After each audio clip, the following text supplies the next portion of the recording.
Cette semaine à l'émission, l'équipe d'Action Magazine vous présente les équipements adaptés pour les salles de bain, le service de police municipale de Sainte-Marie devient la Sûreté du Québec, la présentation des états financiers 2014-2015 de la Commission scolaire de la Beauce-Etchemin, la semaine de la coopération. Bienvenue à Action Magazine.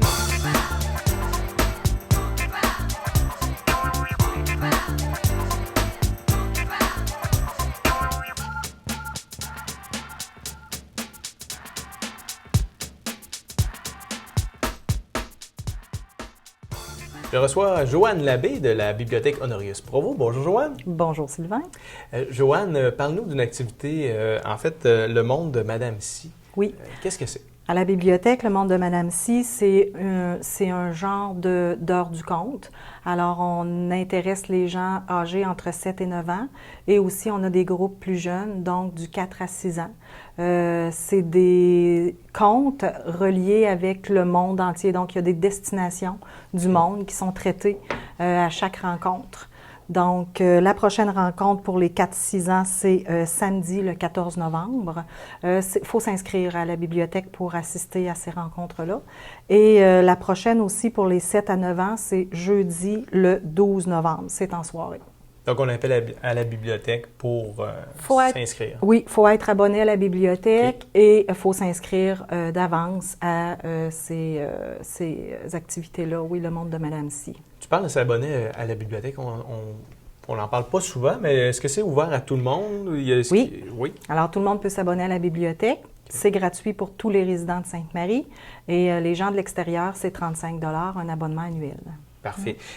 La semaine passée, tu es venu nous parler d'une activité qui est le ciné-club en pyjama. Oui. Ça revient encore cette semaine?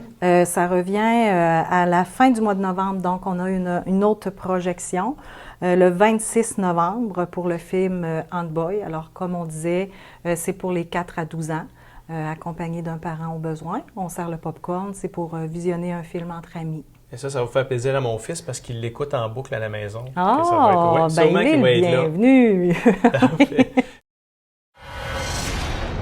Avez-vous déjà rêvé d'être quelqu'un d'autre? Quelqu'un de vraiment très spécial? Où est-ce qu'il est passé? En tout cas, moi je sais que je rêve souvent que je suis quelqu'un d'autre. Bonjour mon chéri. Je te jure que je le répéterai à personne. Mais quoi? Que t'es un super-héros. Demain, on devrait sécher les cours pour tester tous tes super-pouvoirs. Vas-y, saute, Pélé. Allez, saute. Un nom de super-héros doit être explicite. Ant-Boy, il va te falloir un costume de super-héros.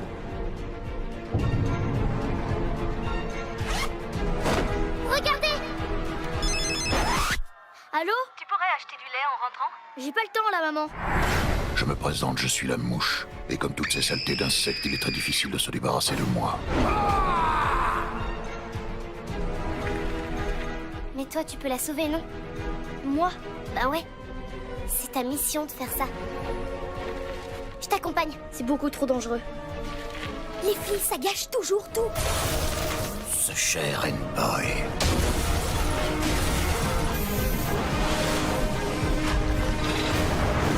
Mais qui es-tu? On m'appelle Ant-Boy.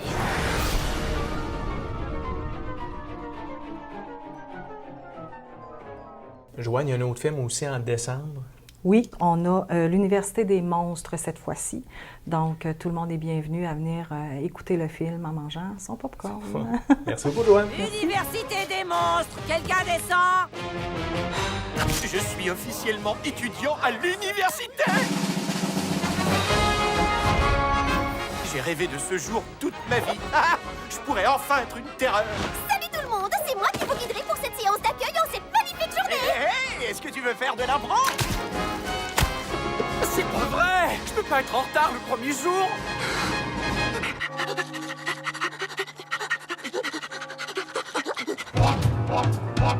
Wazowski, chambre 319. Ton cochon-breur est dans le programme de terreur, lui aussi. Archie, viens ici, petit. Ça, c'était super. James P. Sullivan. Mike Wazowski. Voilà, je crois que les présentations sont faites. Tu ne me trouves pas effrayant? Toi et moi, on n'est pas du même calibre. Sa main est aussi grosse que ma tête. Ouais, ça c'est cool. Chad, calme-toi. Je suis désolé. Je ferai tellement peur cette année que je t'enverrai au tapis. Il se moque de nous, j'espère. Aucune est effrayant. Amusez-vous, les jeunes. Je vais patienter en écoutant de la musique douce.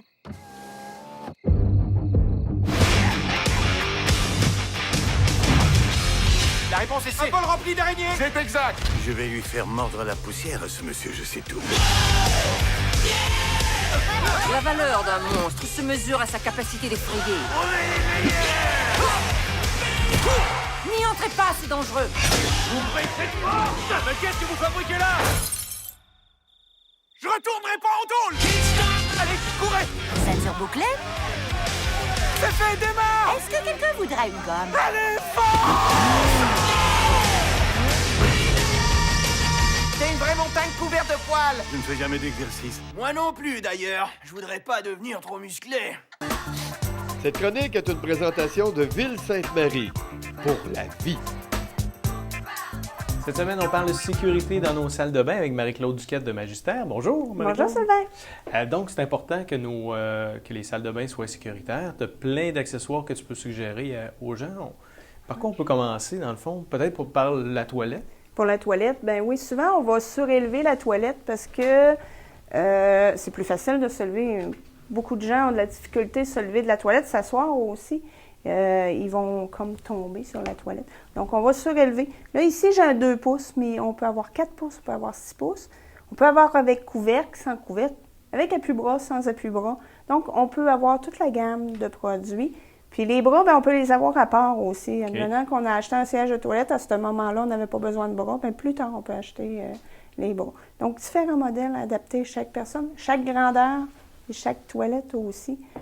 Parce qu'on a des produits, maintenant, on a des toilettes tellement de formes différentes. Fait qu'il faut avoir un produit qui est adapté pour chaque produit. S'il y a un endroit dans la salle de bain où c'est glissant, c'est bien le bain? C'est ça. Moi, je vais faire beaucoup de formation, de la prévention des chutes. Parce qu'une salle de bain, ben les gens, ils doivent y aller pour le bain. Puis c'est de l'eau, c'est du savon, exact. Donc, on peut tomber. Puis ce qu'on a ici, ça se fixe sur le bord de la baignoire? Oui, sur le bord de la baignoire, ça fonctionne bien. Donc, les gens peuvent s'appuyer puis pour rentrer dans la baignoire. Ce qu'on préfère, par contre, c'est quand on a des barres comme ça, soit en stainless ou chromé comme ça, qui sont vissés dans le mur, c'est bien solide, c'est encore mieux. Différentes longueurs, là, à ce moment-là, là. C'est mieux quand c'est fixé, parce que j'imagine comme ça, ici, peut-être avec le temps, ça prend un peu de... C'est ça, c'est à serre. C'est comme un étau, ça rentre à serre. Par contre, c'est ça, on peut... différents bains, des fois, ça se fixe plus ou moins solidement. Parfait. Des fois, on a des salles de bain qu'on ne peut pas fixer au mur, soit on a de la céramique ou qu'on n'a rien de solide. On va aller utiliser une barre comme ça. Okay. C'est une barre à ventouse, on s'inspire beaucoup des poignées de vitrier. Donc, c'est très solide. Okay. Donc, c'est une ventouse. Si je l'installe ici, là, tu vas pouvoir tirer là, dessus. Tu vas voir qu'elle est très, très... ah oui, oui. Elle est solide, hein? Oui. Par contre, c'est une ventouse. C'est pas vissé, elle va décoller à un moment donné. Donc, il faut vérifier toujours notre poignée avant de l'utiliser. OK. Elle est le plus solide quand on vient de l'installer. Comme là, elle est très, très solide. On peut s'appuyer. On pourrait presque lever la table. Là. Par contre, c'est ça. Quand on prend notre bain, moi, je conseille aux gens, vérifiez votre barre, réinstallez-la. C'est là qui est le plus solide. Okay. Puis ça, Marie-Claude, est-ce qu'on peut la réutiliser dans d'autres pièces? Mettons, oui, exemple, on l'a, mais on peut la traîner avec nous puis l'utiliser dans d'autres... Exactement. Moi, cette poignée-là, souvent, les gens ils vont l'acheter, par exemple, si on va en voyage, chez eux, ils sont tous équipés, ils ont des belles barres, tout est bien. Mais en voyage, ben ils n'ont pas d'installation, fait qu'ils vont utiliser cette barre-là. C'est vrai. Une barre portative comme ça. Bonne idée. C'est pratique. Bonne idée. Oui. On a une douche derrière. Oui, bien, douche téléphone, évidemment, c'est pratique.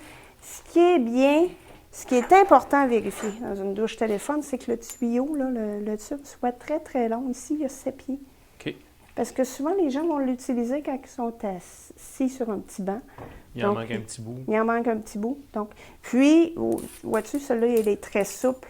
Donc, on n'a pas à tirer puis à être pris avec. Ce qui est bien aussi, c'est quand on peut la fermer puis l'ouvrir. On a un mécanisme ici qu'on tourne pour l'ouvrir, la fermer. Donc, la personne va se rincer, puis elle va le fermer pour ne pas éclabousser partout. Elle va pouvoir se savonner puis l'ouvrir par la suite. Est-ce qu'on peut augmenter, diminuer le débit en faisant ça? Tu vas avoir les jets, ils vont être différents. Ici aussi, là, c'est une douche que j'ai plusieurs jets de différents. Donc, c'est pratique. Parfait. Oui. Le fond de la baignoire, c'est souvent très glissant. On a un tapis... Un tapis de bain. Tapis de bain pour tout le monde, de tous les âges. Oui, devrait en avoir. Même là, même les bains qui sont antidérapants, ils ne sont jamais assez aussi antidérapants qu'un bon tapis en caoutchouc. De tous les âges, on devrait avoir un tapis, les enfants même, puis encore plus pour une personne qui est plus fragile, qui a plus d'équilibre, moins d'équilibre plutôt. Ce qui est important, les ventouses, c'est ça qu'on va regarder dans un tapis de bain. Qu'il y en ait beaucoup qui collent bien aussi. Le tapis de bain, ça ne dure pas une vie. Il faut l'échanger régulièrement. Quand c'est du caoutchouc, ça sèche. On devient que c'est plus efficace, ça ne colle plus bien. Donc, vous vérifiez. Le mien ici, là, il est très, très long, vois-tu? Donc, il fait toute la longueur du bain. Est-ce que ça, on choisit selon la grandeur de notre bain, j'imagine? Oui, oui. Il y en a de toutes les sortes, des tapis. Marie-Claude, est-ce que c'est possible d'avoir un représentant qui va passer dans les salles de bain des gens pour pouvoir évaluer, dans le fond, le besoin? Oui, nous, on se déplace comme ça à domicile, puis on va voir les gens. Souvent, on va avoir des appels des gens, surtout quand je fais mes présentations auprès des centres, quand je parle de la sécurité de salle de bain, souvent, ils vont me dire, bien, viens voir si je suis correct, puis si tu peux adapter des choses différemment. Ça m'est arrivé aussi d'aller chez quelqu'un qui avait peur parce qu'il avait déjà tombé. Puis il ne voulait plus reprendre son bain. Bien, à ce moment-là, j'étais capable de lui conseiller des équipements, des accessoires pour l'aider. Puis il a été capable de reprendre son bain de façon autonome, même sans aide. Il y a deux autres choses, des fauteuils qu'on peut adapter aussi. Oui. Souvent, on va voir une chaise comme ça qu'on va mettre dans la douche. Donc, c'est à l'intérieur du bain, la personne va s'asseoir dessus. Évidemment, ça évite d'aller s'asseoir dans le fond du bain. C'est plus facile de se lever. Tu vas avoir aussi une planche de bain comme ça, qu'on va mettre à cheval sur le rebord du bain. Okay. Donc, la personne va s'asseoir, va se tourner et va se glisser à l'intérieur du bain. OK. On voit qu'ici, il y a l'emplacement pour mettre le savon. Puis, C'est ça. Puis, tandis que la chaise, elle est à l'intérieur du bain. Donc, la personne doit enjamber le bain pour aller s'asseoir sur la chaise. Okay. Tandis que ça, la personne s'assoit puis se glisse. Donc, on est capable d'aller conseiller les gens, d'aller proposer ça à des gens qui en ont besoin. S'ils ont moins d'équilibre, que c'est plus difficile, bien, on va les proposer ça. Puis certaines personnes ont besoin d'un dossier, donc on va les proposer un matériel comme ça. Okay. Évidemment, ces deux produits-là, on le voit souvent, mais la personne ne prend pas de bain. Elle est dans sa douche, donc on utilise notre douche téléphone, on utilise nos poignées pour embarquer. Cette chaise-là permet d'aller s'asseoir dans le fond du bain. Cette chaise-là descend jusqu'en bas. Puis, de façon sécuritaire, la personne va aller jusque dans le fond du bain, à 2 pouces du fond du bain. Donc, pour des personnes qui ont besoin d'avoir de l'eau chaude, de profiter d'un bain tourbillon, par exemple, la personne peut y aller. Ça supporte jusqu'à quel poids? C'est quoi la capacité? C'est 300 livres. 300 livres, OK. Donc, puis c'est une quinzaine de levées. C'est à batterie, c'est rechargeable. Puis il n'y a pas de danger d'électrocution, là. C'est fait pour ça, là. La batterie est dans la manette, en fait. Donc, on a juste à détacher la manette, puis on a un petit chargeur. OK, c'est rechargeable en plus. On met dans la prise de courant. C'est bon pour une quinzaine de levées. Okay. Fait que vois-tu. Puis, ce matériel-là se lave aussi, donc on peut enlever la housse bleue. OK. Puis, ça se lave, puis ça s'enlève facilement. Parfait. Sais-tu pourquoi bleu, comme ça? Non. Souvent, on va avoir du matériel bleu et blanc. Le bleu est la dernière couleur qu'une personne va voir s'il a un déficit visuel. Donc, quelqu'un qui perd la vue, le bleu va être la dernière couleur qu'il va voir. Ah oui, OK. Donc, souvent, on va voir du bleu comme ça, un peu dans les équipements. Ah, c'est pour ça, OK. Ouais. Bien, merci beaucoup, Marie-Claude. Merci. Cette chronique est une présentation de Magistère des équipements adaptés, le maître de l'autonomie. Depuis le 16 octobre dernier, le service de police de Sainte-Marie a laissé place à la Sûreté du Québec et pour nous en parler, je reçois M. Martin Tremblay. Bonjour, M. Tremblay. Bonjour. Pouvez-vous nous expliquer un petit peu qu'est-ce qu'il y a eu comme changement au niveau du service de police de Sainte-Marie? C'était quand même un assez long processus, mais le 16 octobre, officiellement, le poste de Sainte-Marie a été dissous et les membres des effectifs policiers de la Sûreté municipale ont été intégrés à la Sûreté du Québec, ainsi que 2 membres civils qui travaillaient au corps de police ici, travaillent maintenant pour la fonction publique. OK, parfait. Donc, tout le monde a été intégré là, au nouveau corps de police? Tout le monde a été intégré au nouveau corps de police de la Sûreté du Québec. Comme je vous dis, les 2 civils, eux font partie de la fonction publique du gouvernement, mais travaillent au poste de la Sûreté du Québec. Okay. Puis, pour la population, est-ce que ça va apporter des changements? Pour la population, à part de plus voir les véhicules identifiés à la Sûreté municipale, ils vont voir le véhicule de la Sûreté du Québec, mais avec les mêmes policiers, avec les mêmes bonnes choses qu'ils faisaient pour la municipalité. Ces gens-là travaillent toujours pour nous. On ne veut pas les dénaturer. Ce qu'ils faisaient bien dans la ville, ils vont maintenant le faire bien pour l'ensemble de la MRC Nouvelle-Beauce. Donc, au niveau de ça, il ne devrait pas voir une grande différence. Est-ce qu'ils vont avoir plus de véhicules de police? Probablement. Car on va desservir à partir de la ville de Sainte-Marie. Donc, par le fait qu'on ait plus de gens, on comprend que maintenant, on est plus d'une 40aine de personnes, bien, ils vont voir les véhicules transiger tous les jours vers Sainte-Marie. Donc, ils devraient voir plus de véhicules de police un petit peu. Pour les gens qui vont avoir besoin du service de la police, est-ce qu'ils continuent à composer quand même le 911 ou il y a une autre façon de communiquer avec vous? Les numéros de téléphone qui étaient composés par la population au niveau de Sainte-Marie n'ont pas changé. Le 911 pour un appel d'urgence est toujours bon. À la Sûreté du Québec, il y a le 310-4141 qui peut être signalé partout en province. Et il y a l'étoile 4141 lorsqu'on a un téléphone cellulaire. Au niveau des téléphones administratifs, lorsqu'on avait affaire aux policiers, à ce moment-là, ces numéros de téléphone-là ont été versés sur les téléphones administratifs de la Sûreté du Québec qu'on avait à Nouvelle-Beauce. Donc, le 6111 est rendu au 4938 et tout ça fonctionne. Puis pour les gens, là, ils vont se rendre à la même place au poste de police. Monsieur Tremblay, il y a eu l'assermentation le 16 octobre donc, de nos nouveaux policiers. Comment ça se déroule, une assermentation? En fait, c'est une grande cérémonie qui est faite. Vous savez, on est paramilitaire, donc il y a un petit peu de poc à danser là-dedans et ce qu'on peut voir à la télé de cérémonie militaire.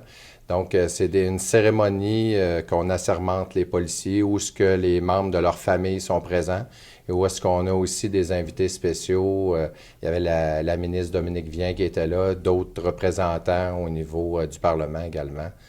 Et, comme je vous disais, les membres des policiers intégrés et aussi des membres de la grande famille de la Sûreté du Québec. Et ces gens-là sont assermentés par le directeur général pour devenir officiellement des policiers de la Sûreté du Québec et sont invités à signer le grand livre de la Sûreté du Québec ainsi que le livre d'or de la ville de Sainte-Marie. Fait que ça fut une belle cérémonie, je pense, tout en l'honneur et en respect pour ces membres-là qu'on intègre avec nous. On sentait une certaine fierté, hein? Il y a une fierté à faire partie de la SQ, je dirais. Bien, c'est sûr que pour les policiers ici, ils s'attendaient à travailler pendant 35 ans pour la ville de Sainte-Marie, de joindre une organisation comme la Sûreté du Québec, de tout près de plus de 7000 membres, policiers et civils. Bien, pour eux autres, c'est sûr qu'ils joignent une grande organisation avec des possibilités au niveau de la carrière qui est différente que de travailler seulement pour Sainte-Marie. Mais pour les 4 prochaines années, comme je vous disais, ces policiers-là vont continuer à desservir la population, non seulement de Sainte-Marie, mais la population de la MRC au complet de la Nouvelle-Beauce. Et l'ensemble de ces gens-là devraient avoir une bonification du fait que notre organisation, avec notre expérience, mais l'expérience de ces policiers municipaux-là, vont joindre à nous, puis on devrait réussir à faire un corps de police qui est encore plus intéressant. Justement, les autres municipalités autour de Sainte-Marie, est-ce qu'ils vont voir des changements au niveau du service? Au même titre que les gens de Sainte-Marie, ils devraient avoir une présence un petit peu plus soutenue parce qu'on va être plus de véhicules. On a fait une répartition au niveau des secteurs de patrouille différents, mais ils devraient avoir également là, une présence policière plus soutenue et une capacité d'opérer, vu qu'ils sont plus de membres par équipe, bien, facilitant et ça devrait être très bien pour la population. Est-ce que ça va amener les policiers à travailler justement plus en duo ou... Au niveau de la patrouille comme telle, les policiers ont des heures entre 7 heures le matin et 7 heures le soir où ils travaillent de façon individuelle dans leur véhicule, en solo. Et de 19 heures le soir à 7 heures le matin, c'est en duo. Fait que ça ne change pas du fait là, qu'ils sont plus de policiers, qu'il va y avoir plus de véhicules duo. On tente de mettre le plus de véhicules possible dans la MRC pour avoir une visibilité et une présence afin de sécuriser les gens puis que le sentiment de sécurité soit le plus élevé possible pour la population. Monsieur Tremblay, à quel endroit on peut avoir un supplément d'information? Bien, j'invite la population à se rendre sur le site de la Sûreté du Québec, site Internet, où ils vont avoir accès là, aux différents programmes de la Sûreté du Québec, accès à la description de la MRC ici, puis des différents crimes ou collisions qui sont dans le secteur. Donc, c'est un site qui peut donner beaucoup d'informations au niveau de la population. Il y a également le site de la municipalité de Sainte-Marie, sur lequel les gens sont capables de se rendre directement au site de la Sûreté du Québec si jamais ils sont plus familiers avec le site de la ville. Fait que je les invite à aller visiter le site. Parfait, merci beaucoup. Je vous remercie.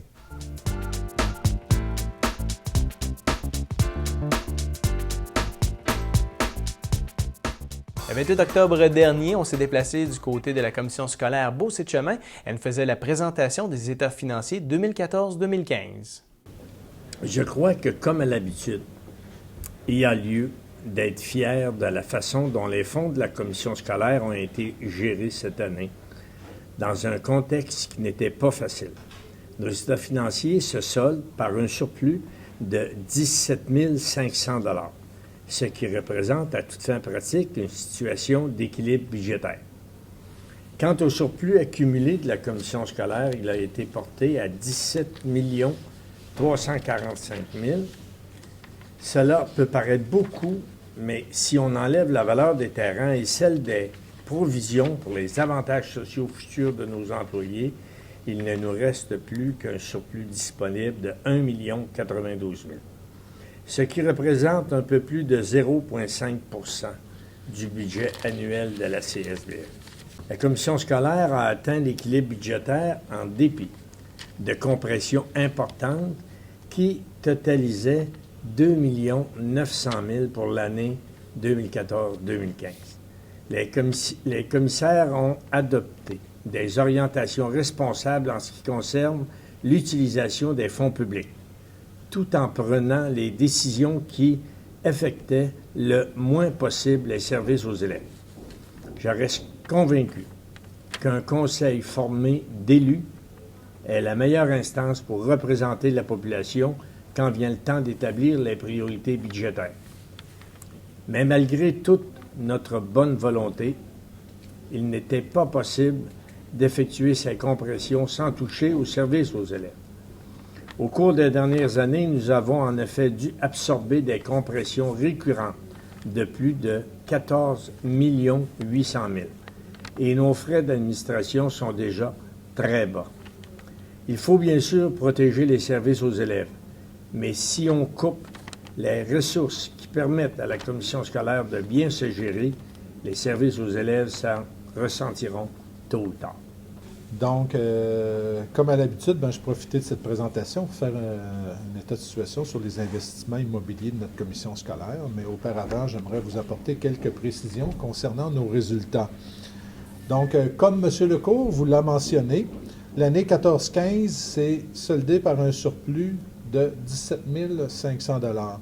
Bien que ce surplus soit minime, il s'agit d'un redressement significatif par rapport au déficit de 2013-2014 qui se situait à 2,1 millions. C'est grâce à un travail d'équipe et à l'implication sans faille de notre personnel que nous avons pu réaliser cela. Nous avions aussi un comité sur l'équilibre budgétaire composé tant de commissaires, de gestionnaires de la commission scolaire, des services et aussi des directions d'école. Donc, c'est vraiment un travail commun qu'on a trouvé des pistes de solutions pour redresser la situation et de constater aujourd'hui, je pense que nos efforts ont porté fruit. Je tiens aussi à noter qu'en 14-15, nos frais administratifs représentent 3,9 % de notre budget, ce qui est très bas lorsqu'on compare l'ensemble des organismes publics. Cela signifie que pour chaque dollar dépensé par la commission scolaire, 96 sous sont consacrés au service direct à l'élève. Donc, comme je l'ai déjà répété antérieurement, je me mets pratiquement au défi, essayer de trouver des organismes publics ou parapublics qu'avec un si bas taux de gestion administrative pour rendre des services. Et pour nous autres, on trouve ça correct aussi. On est là pour rendre des services.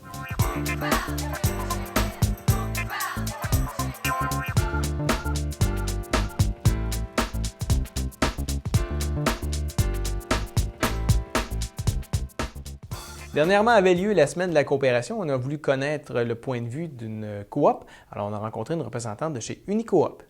En fait, la semaine de la coopération, c'est une semaine pendant laquelle on fait connaître c'est quoi la coopération, comment ça marche, l'effet distinctif un petit peu, là, parce que les gens souvent ont tendance à connaître le mot coopérative, grosso modo, mais comment ça se matérialise un peu là, dans les faits. Donc, la semaine de la coopération sert à ça.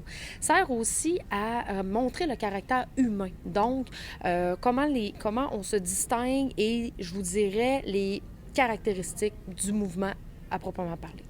Une coop coopérative agricole, c'est une coopérative, comme le nom le dit, agricole, qui comporte, je vous dirais, 22 places d'affaires. On est en affaires depuis, on va fêter nos 30 ans là, sous peu.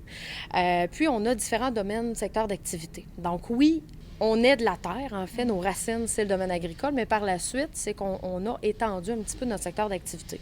Donc, on est dans le domaine des quincailleries, on est au niveau de l'essence, donc de l'énergie, on est au niveau des machines agricoles, donc je vous dirais qu'on s'est beaucoup diversifié. Nous, notre coop, c'est 350 employés qui travaillent à chaque jour pour justement faire valoir c'est quoi la coopération et c'est quoi le mouvement distinctif de ça. On s'est donné comme mandat de faire connaître un peu c'était quoi la coopération. Par cette semaine-là, on organise des activités, je vous dirais surprises. Ce qu'on veut, c'est un peu se démarquer puis le faire connaître, remercier nos membres et clients, mais aussi le faire connaître auprès de la population c'est quoi la semaine de la coopération. Comment ça s'explique un petit peu, grosso modo, c'est que dans nos différentes places d'affaires, on a de nos employés, que ce soit les employés, les administrateurs, vont se déplacer, rencontrer nos membres et clients. Cette année, on a fait des visites dans près de 100 fermes, donc à aller rencontrer nos producteurs en leur offrant du café, muffins, beignes. Et les gens étaient très, très contents parce qu'en fait, on les choisit aléatoirement à chaque année. Aussi, avec BMR Sainte-Marie, on a été rencontrer des entrepreneurs. Ce qui a été spécial un petit peu cette année, c'est qu'on a essayé des choses nouvelles. Donc, avec Sony Choix, le dépanneur, on a décidé d'offrir le service de pompiste pendant une journée. Donc, il y avait un de nos employés qui offrait le service de pompiste tout au long de la journée pour, en se présentant et en expliquant que c'était la semaine de la coopération. On a offert le service à l'auto. Donc, on avait des gens qui, lorsque les gens achetaient des produits quelconques, allaient le porter à la voiture. Donc, encore une fois, les gens étaient très surpris, mais agréablement surpris. Et de cette façon-là, on faisait connaître au public qu'est-ce que c'était la semaine de la coopération. Également, c'est qu'on a notre président, M. Julien Bélanger, et notre chef de la direction, M. Gaétan Roger, qui ont été rencontrés tous nos employés. Donc, ils ont fait les 22 places d'affaires pendant 3 jours. Ils ont sillonné les routes pour aller rencontrer nos employés et les remercier finalement de travailler avec nous et de faire valoir l'effet de la coopération, donc de la faire vivre à tous nos membres et clients. Donc, on essaie de redonner beaucoup et c'est ce que le mouvement coopératif tente de faire en ayant des membres et en redonnant à ces membres-là. Donc, c'est un petit peu le message qu'on voulait que les gens comprennent et aussi véhiculent pour justement montrer les bienfaits là, de la coopération.